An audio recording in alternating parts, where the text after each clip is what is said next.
आप सभी को प्रणाम। जय श्री राम। मैं हूं ललन ठाकुर बिहार नेपाल से। आज के इस वीडियो में हम लोग अकाउंटिंग इक्वेशन का क्वेश्चन नंबर 3 के ए और बी हम लोग सॉल्यूशन करने वाले हैं। तो अस्मिता पब्लिकेशन का बुक है ये, क्लास 11 का। इसी बुक में से सॉल्यूशन किया जा रहा है। आप इस बुक को खरीदकर मार्केट से इस बुक को खरीद कर लाएँ और पढ़ने का प्रयास करें। इसमें जो इलस्ट्रेशन दिया गया है, वर्क और एग्जाम्पल जो दिया गया है, इसको अच्छे से पढ़िए, समझिए।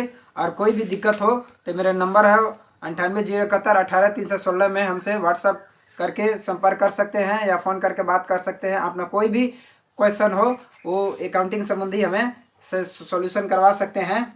तो चलिए आज के क्वेश्चन हम लोग सॉल्यूशन करने का प्रयास करेंगे।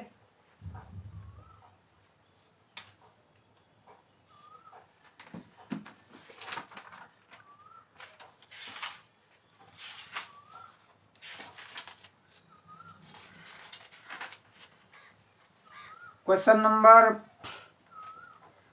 नंबर 3 के ए और बी है।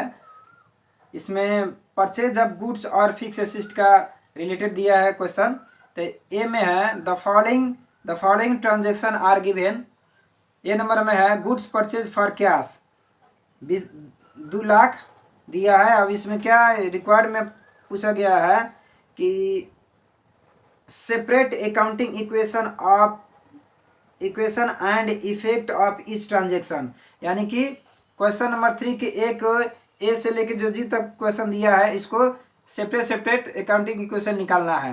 और the following transaction are given B में है रिक्वायर्ड इक्वेशन, यानी कि सेपरेट नहीं करना है, एक एक गो कॉलम में सॉल्यूशन कर देना है। तो चलिए हम लोग देखते हैं इसका सॉल्यूशन। अकाउंटिंग इक्वेशन के क्वेश्चन नंबर 3 के ए है। इसमें दिया है transaction assets equal to capital plus liabilities होना चाहिए या assets equal to liabilities plus capital होना चाहिए। तो इसमें क्वेश्चन नंबर ए में है परचेज्ड गुड्स ने purchase for cash R S 2 lakh. 2 lakh का सामान खरीदा गया है। तो 2 लाख का खरीदा गया है तो 2 लाख बराबर का सामान आता है कंपनी में, तो इंक्रीज हो जाएगा 2 लाख के गुड्स, और उतना ही बराबर कैश कंपनी से जाएगा 2 लाख बराबर के। तब 2 लाख प्लस और 2 लाख माइनस हो गया, 0 हो गया। इसी साइड में कोई भी इफेक्ट नहीं हुआ, कैपिटल में भी कोई इफेक्ट नहीं हुआ और लाइबिलिटीज में कोई भी इफेक्ट नहीं हुआ। उसी तरह है क्वेश्चन नंबर 3 के ए के बी में है, स्मॉल बी में है serial number transaction assets equal to capital plus liabilities है। बी नंबर क्वेश्चन है purchased goods on credit R S 25,000। 25,000 में सामान उधार में खरीदा गया है। तो 25,000 में जब सामान खरीदा जाता है तो 25,000 बराबर के संपत्ति आता है, गुड्स आता है, तो इसी साइड में इंक्रीज हो जाएगा। और उतना ही बराबर के लाइबिलिटी साइड में जब उधार में खरीदते हैं तो क्रेडिटर्स बढ़ेगा, तो 25,000 रुपया क्रेडिटर्स बढ़ जाएगा और कैपिटल साइड में कोई भी इफेक्ट नहीं होगा। उसी तरह से है सी नंबर में, स्मॉल सी नंबर में है purchased machinery from Prabha and company are S 2 lakh. यानी कि 2 लाख रुपया प्रभा एंड कंपनी से मशीनरी खरीद किया गया है उधार में। तो 2 लाख के संपत्ति आएगा, मशीनरी आएगा, तो 2 लाख रुपया इसी साइड में इंक्रीज हो जाएगा। और जब हम लोग उधार में खरीदते हैं तो लाइबिलिटीज बढ़ता है, तो लाइबिलिटी साइड में 2 लाख रुपया क्रेडिटर कह के बढ़ जाएगा और कैपिटल साइड में कोई भी इफेक्ट नहीं होगा। उसी तरह से है डी नंबर में purchased goods for cash R S 35,000 and credit R S 15,000। यानी कि सामान खरीदा गया है 35,000 नगद में, आप 15,000 उधार में। तब नगद और दोनों उधार मिला के 50,000 का खरीद हो गया, परचेज हो गया। तो गुड्स आया कितना के 50,000 के, 30,000 के, 35,000 के नगद और 15,000 के उधार। तो दोनों को जोड़कर 50,000 का सामान आ गया। और कैश कितना जा रहा है 35,000। 35,000 कैश जाएगा तो माइनस हो जाएगा, डिक्रीज हो जाएगा। 50,000 का सामान आएगा गुड्स तो इंक्रीज हो जाएगा। अब उधार जो आया है 15,000 को, तो लाइबिलिटी साइड में 15,000 क्रेडिटर बढ़ जाएगा, क्रेडिटर 15,000 का बढ़ जाएगा और कैपिटल साइड में कोई भी इफेक्ट नहीं होगा। उसी तरह से डी नंबर में है, ई नंबर में है purchased goods of R S 50,000 अब एट 10% डिस्काउंट, यानी कि सामान 50,000 का खरीदा गया है लेकिन उसमें 10% डिस्काउंट में, तो 10% डिस्काउंट करता था 50,000 का 10% का अर्थ होता है एक जीरो हटा दीजिए, 5,000 पर डिस्काउंट हो गया।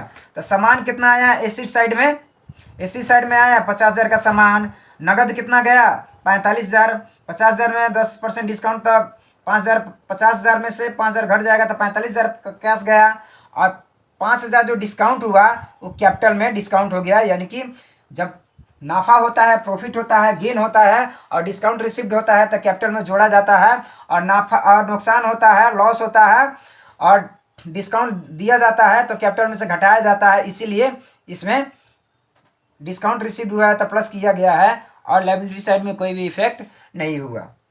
उसी तरह से है एफ नंबर में purchased goods and partial payment. इस क्वेश्चन को ने क्या कहा गया है, एफ नंबर में है purchase goods to R S 25,000 from Sudeep, Sudeep से 25,000 के सामान खरीदा गया है, and made a partial payment 10,000 रुपया, यानी कि 25,000 रुपया का सुदीप से खरीदा गया है सामान और 10,000 रुपया ही सिर्फ पेमेंट किया जा रहा है। इसका अर्थ हुआ 25,000 के सामान गुड्स इंक्रीज हो जाएगा एसिड साइड में,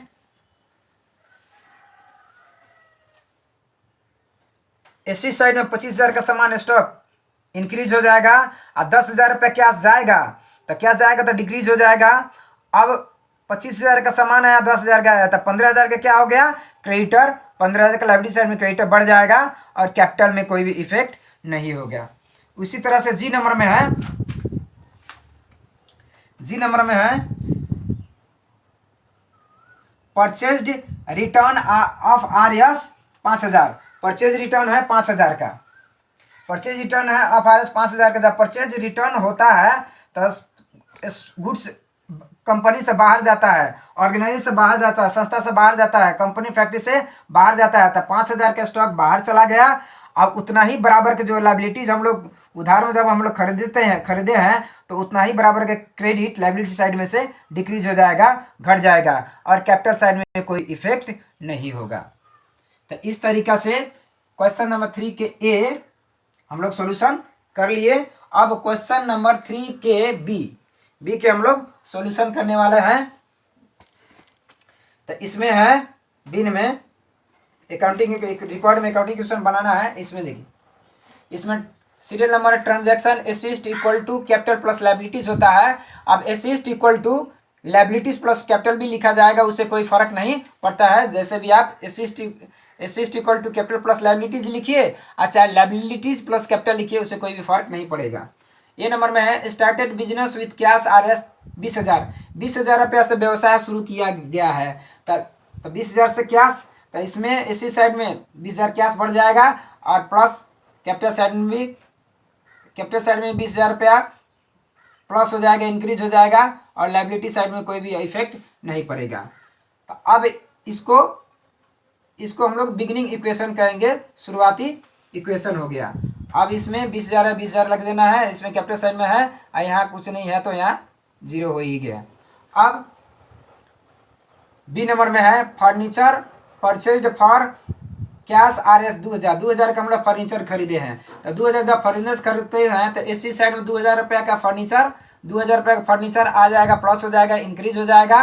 और कैश गया है 2,000, तो 2,000 बराबर के कैश डिक्रीज हो जाएगा, माइनस हो जाएगा, और कैपिटल साइड में और लायबिलिटी साइड में कोई भी इफेक्ट नहीं होगा। तो अब इस ट्रांजैक्शन के बाद में अब इसको न्यू इक्वेशन कह दिया जाएगा। तो प्लस माइनस जीरो हो गया, तो 20,000 के 20,000 आ गया और यहाँ 20,000 हो गया। अब यहाँ लायबिलिटीज में भी जीरो हो गया। अब सी नंबर में है गुड्स परचेज्ड फॉर कैश 3,000 को नगद में हम लोग सामान खरीदे हैं। तो जब खरीदते हैं हम लोग तो सामान आएगा, तब 3,000 का सामान आएगा, प्लस कर लिए हम लोग गुड्स 3,000 के, और नगद में खरीदे हैं तो कैश जाएगा, तो फिर plus minus equal to zero हो गया। यानी कि एसेट्स में भी कोई इफेक्ट नहीं हुआ और कैपिटल में भी कोई इफेक्ट नहीं हुआ और लायबिलिटीज में कोई इफेक्ट नहीं हुआ। अब इस इक्वेशन को अब फिर हम लोग क्या बोलेंगे, इसके बाद में ये न्यू इक्वेशन हो गया। तो ये 20,000 और ये 20,000 हो गया। अब देखना है यहाँ डी नंबर में furniture purchased on credit RS 2000, यानी कि 2000 में मतलब फर्नीचर खरीदे हैं लेकिन उधार में। तो जब हम लोग उधार में सामान खरीदते हैं तो सामान तो आएगा फर्नीचर, तो प्लस फर्नीचर 2000 के आ गया। अब नगद तो जा नहीं रहा है, उधार में खरीदे हैं, तो उधार में जब खरीदते हैं तो लाइबिलिटीज बढ़ता है, तो 2000 रुपया यहाँ लाइबिलिटी साइड में 2000 क्रेडिटर इंक्रीज हो जाएगा, प्लस हो जाएगा। उसके बाद में क्या करना है, अब ये 20 अदू 22,000 हो गया यहाँ। अब कैपिटल साइड में 20,000 पहले से ही है तो 20,000 हो ही गया। अब लाइबिलिटी साइड में यहाँ क्रेडिटर है तो यहाँ 2000 प्लस हो जाएगा क्रेडिटर। अब assets equal to capital plus liabilities दोनों बराबर होना चाहिए। तो कैपिटल में 20,000 है और लाइबिलिटीज में 2000 है, तो 20,000 और 2000 22,000 हो गया, यहाँ बराबर हो गया, ये प्लस हो गया। अब assets equal to capital plus liabilities 20 दू 22,000 हो गया। तो इसी को अब अंत में और कोई भी क्वेश्चन नहीं है तो डी नंबर ही है इस क्वेश्चन में, डी नंबर में ही है, बी नंबर में 3 के बी में डी नंबर तक है। तो अब नहीं क्वेश्चन है तो उसके बाद में हम लोग अब फाइनल इक्वेशन और इंडिंग इक्वेशन करके हम लोग लिख देंगे, यही आंसर हो गया। तो एसिस्ट 22,000 हो गया, कैपिटल 20,000 हो गया, लाइबिलिटीज 2000 हो गया। तो assets equal to 22,000, capital equal to 20,000 और लाइबिलिटीज को 2000, यही हम लोग का आंसर हो गया। तो इसी तरीका से आप क्वेश्चन को सॉल्यूशन करते रहिए और पढ़ते रहिए, खुश रहिए। अगर वीडियो अच्छा लगे तो लाइक करें, शेयर करें और सब्सक्राइब करें और बेल आइकन दबाना ना भूलें, ताकि कोई भी वीडियो अपलोड हो तो सबसे पहले आप सभी के पास पहुंचे।